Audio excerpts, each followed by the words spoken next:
마테오가 전한 거룩한 복음입니다. 다윗의 자손 시므 아브라함의 자와 그 형제들을 낳았다. 유다는 타마르에게서 페레츠와 제라를 낳고 페레츠는 헤츠론을 낳았으며 헤츠론은 람을 낳았다. 람은 암미나답을 낳고 암미나답은 나우손을 낳았으며 나우손은 살몬을 낳았다. 살몬은 라합에게서 보아즈를 낳고 보아즈는 루색에서 오벳을 낳았다. 오벳은 이사이를 낳고 이사이는 다윗 임금을 낳았다. 다윗은 우리아의 아내에게서 솔로몬을 낳고 솔로몬은 르하바암을 낳았으며 르하바암은 아비야를 낳고 아비야는 아삽을 낳았다. 아삽은 여호사밧을 낳고 여호사밧은 여호람을 낳았으며 여호람은 요tsi야를 낳았다. 우치야는 요탐을 낳고 요탐은 아하즈를 낳았으며 아하즈는 히즈키야를 낳았다. 히즈키야는 므낫세를 낳고 므낫세는 아몬을 낳았으며 아몬은 요시야를 낳았다. 요시야는 바빌론 유배 때 여호야킨과 그 동생들을 낳았다. 바빌론 유배 뒤에 여호야킨은 스알티엘을 낳고 스알티엘은 주룹바벨을 낳았다. 주룹바벨은 아비옷을 낳고 아비옷은 엘야킴을 낳았으며 엘야킴은 아조를 낳았다. 아조는 차독을 낳고 차독은 아킴을 낳았으며 아킴은 엘리우스를 낳았다. 엘리우스는 엘라자르를 낳고 엘라자르는 마탄을 낳았으며 마탄은 야곱을 낳았다. 야곱은 마리아의 남편 요셉을 낳았는데 마리아에게서 그리스도라고 불리는 예수님께서 태어나셨다. 예수 그리스도께서는 이렇게 탄생하셨다. 그분의 어머니 마리아가 요셉과 약혼하였는데 그들이 같이 살기 전에 마리아가 성령으로 말미암아 잉태한 사실이 드러났다. 마리아의 남편 요셉은 의로운 사람이었고 또 마리아의 일을 세상에 드러내고 싶지 않았으므로 남모르게 마리아와 파혼하기로 작정하였다. 요셉이 그렇게 하기로 생각을 굳혔을 때 꿈에 주님의 천사가 나타나 말하였다. 다윗의 자손 요셉아, 두려워하지 말고 마리아를 아내로 맞아들여라. 그 몸에 잉태된 아기는 성령으로 말미암은 것이다. 마리아가 아들을 낳으리니 그 이름을 예수라고 하여라. 그분께서 당신 백성을 죄에서 구원하실 것이다.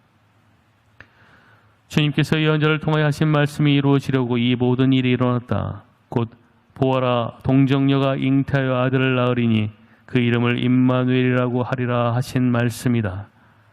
임마누엘은 번역하면 하나님께서 우리와 함께 계시다는 뜻이다.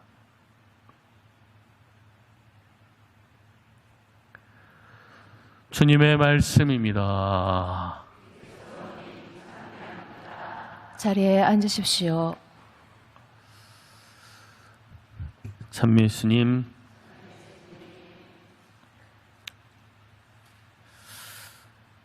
이스라엘의 긴 역사를 우리가 들었습니다.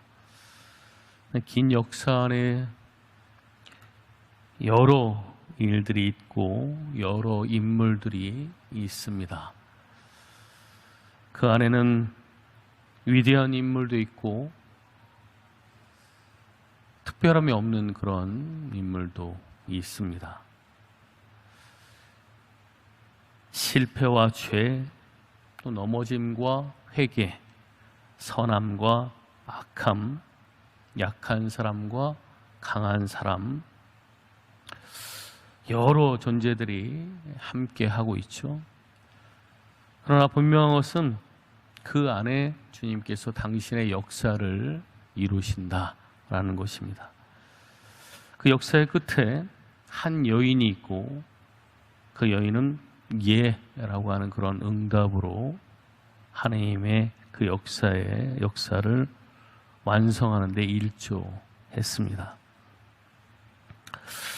살아가면서 여러 가지 일들이 있고 여러 경쟁 속에 살아가지만 우리가 꼭 그 안에서 1등을 할 필요는 없죠. 주인공이 될 필요도 없습니다.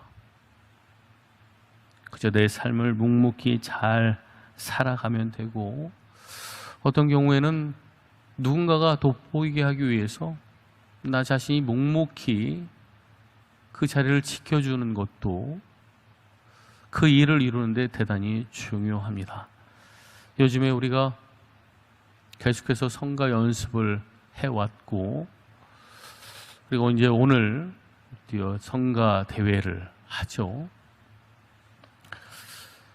음악을 보면 주선율이 있고 대선율이 있습니다.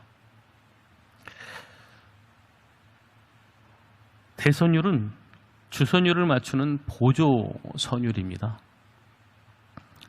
이 대선율이 주선율을 해치지 않으면서 자신의 역할에 충실할 때 음악은 참 아름다워지죠.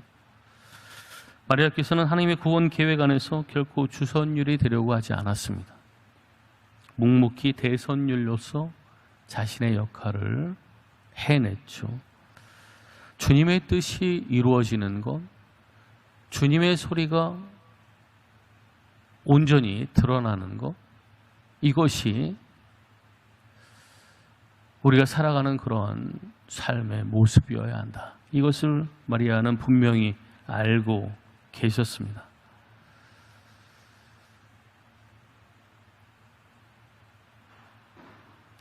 예전에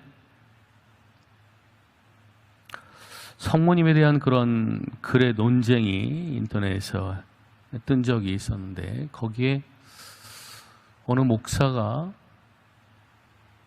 이런 글을 남겼습니다. 하느님만이 거룩하시지 마리아에게 성모라는 말을 붙일 수는 없다. 하느님 홀로 거룩하시다. 성경에 나와 있는 그러한 말씀이죠. 그러나 그 거룩함을 믿으면서 보고 삶을 사신 분들도 거룩합니다. 거룩함이 묻어나죠. 그래서 우리들은 성경에서 하나님을 믿는 사람들은 성도들이다 라고 이렇게 말하는 것을 보게 되죠.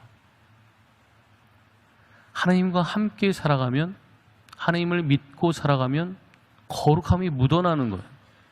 그들도 거룩한 거죠. 2008년에 이 신앙이 텃밭이자 말없는 증인이라고 할 수 있는 명동 대성당이 축성 110주년을 맞아서 성당 외벽을 교체했습니다. 그때 벽돌 교체를 하는데 도움을 주신 그러한 분들에게 기념이 될 만한 것을 주기 위해서 이 성당 측에서 폐벽돌을 이용해서 기념품을 만들어 주었습니다. 여기도 그것을 받으신 분이 있는지 모르겠습니다. 그걸 보면서 참 좋은 생각이다, 이런 생각을 했습니다. 110년을 교우들의 기도와 찬미를 머금고 있었으니까 얼마나 가치가 있었겠는가. 많은 눈물과 기쁨, 신앙인의 희노애락을 머금고 있었을 그 벽돌, 참 그 자체로 의미가 있다고 생각을 합니다. 그런데 그 벽돌 하나도 의미가 있다면 사람이야 오죽하겠는가. 그리스도께서 머무시던 그 몸, 그분을 젖먹인 그 젖가슴, 그 삶, 얼마나 가치가 있고 의미가 있을까. 한평생을 주님을 위해서 사신 어머니, 거룩함, 이 거룩함은 다른 것과 비길 수가 없죠. 주님을 믿는 것만으로 성도들 이렇게 부른다면 주님을 먹이고 길러내신 분, 성모님 맞습니다. 거기에 대해서 시비를 거는 것은 참 웃긴 일이죠. 그러나 단지 그 육적인 그런 것들로 우리가 성모님이라고 이렇게 부르는 게 아니고 그분이 신앙으로서 그 삶의 모범을 보여주셨기 때문에 우리는 거룩하신 어머니라고 이렇게 부르는 것이죠. 모든 삶의 그 마지막에 예라고 하는 응답이 있습니다.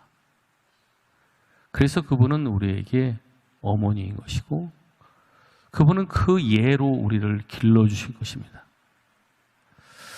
그분이 그 예라는 삶으로 응답으로 거룩하신 어머니가 되셨다면 우리도 예라고 하는 그런 응답으로 거룩한 아들, 딸이 되는 것이고 그분께서 입은 그 영광에 함께 동참하는 것이죠.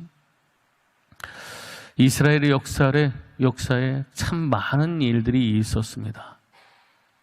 우리들의 삶의 역사도 참 많은 일들이 있습니다. 이런저런 일들이 있었지만 결국 구원의 역사는 예라고 하는 그 응답으로 완성이 되어집니다. 우리들의 삶도 참 파란만장한 그런 삶을 살아왔지만 지금 우리가 예라고 하는 그런 응답으로 하나님을 따른다면 우리의 삶은 구원의 역사가 됩니다. 많은 일들이 있었다라고 하더라도 우리 삶의 마지막은 구원입니다. 성모님처럼 예라고 하는 그런 응답으로 우리의 삶을 완성 지으시기 바랍니다. 아멘.